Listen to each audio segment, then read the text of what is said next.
Hello there, welcome. My name is Brian and this is FutureSkill's Modern Business English. Welcome to the course. This course is about the difference between formal and informal English, some of the phrases and idioms you might find in the business English world, giving you some tips about the difference between English in the business world, some phrases, some idiomatic phrases, in fact, and some phrasal verbs, as well as best conversation choices and things like that. I offer you also my experience as an actor as to how you can better perform in situations like presentations, how you put together presentations, what elements you might need to include, and what phrases work well in presentations. If you want to learn about opening statements, about how you direct people through your presentation, about question and answer periods, and about conclusions. And then we have some extra tips and tricks for the business world, including job interviews, elevator pitches, and a few other things that hopefully you'll find useful in the modern business environment. The objective of this course is quite simple: to improve your core competency. What does that mean? To improve your value as a speaker of the English language in the business context.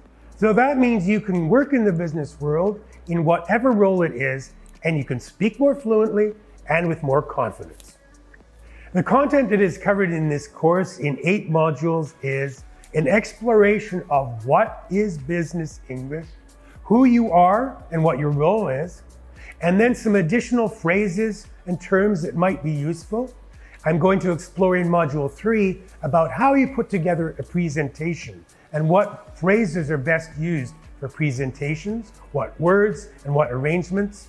In module number 4, I'm excited to share with you some of my ideas about acting, about relaxation, about performing on camera or performing live, and I share some of my actor experience with you to use in your business context. In chapter number 5, I talk about conclusions, and this wrap is about all conclusions for presentations or even for business correspondence, conclusions in meetings, conclusions in pitches, always important, and we cover a whole module on conclusions. Chapter 6 is about questions and answers, mostly shaped for presentations, but also for any other business context. And in chapter 7, I'll talk about some additional tools such as job interviews, elevator pitches, and how to best promote yourself. And finally, in chapter 8, we'll just summarize the entire course, and you'll have a mock presentation, an exam, and some final recommendations. So the highlights of Modern Business English course by FutureSkill are teaching you how to raise your core competency. That's how you can be a greater asset in the business English world. You can learn the difference between slightly more formal English of the business English world, or maybe it's slightly less formal according to your needs, and you can make that change. It's also teaching you about pitches, about presentations. I'm going to offer you some phrasal verbs and some idiomatic phrases.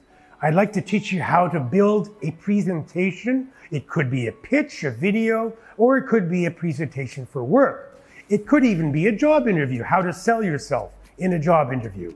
I'll teach you how to make conclusions and some good statements for effective conclusions, and how to deal with question and answer periods, or even question and answers in meetings. Anytime you have an interruption, how to deal with that politely and get back to your conversation. And finally, have some extra tips and tools, such as making an elevator pitch, how to quickly summarize who you are, how to sell yourself, and that sort of thing. And finally, in this course, we have an exam, a final presentation, and you should have a pretty well-rounded ability to start to make a presentation or to make exciting video or to get started just speaking business English and doing so with eloquence and style. So the audience of this course could be anyone who wants to improve your business skills in English. So you might speak English already, but this course will help you to actually speak more eloquent English, or to choose between formal or slightly less formal according to the right situation. So hopefully you'll be able to enter into a business situation in English and just feel more confident. Anyone who wants to use business English, if you have a project, or if you want to make a pitch in English, if you want to join a company in English and speak well and work well in that environment. Well, I hope this sounds interesting and exciting for you. If it's so, please join me for Modern Business English by FutureSkill Chapter 1. I'll see you there.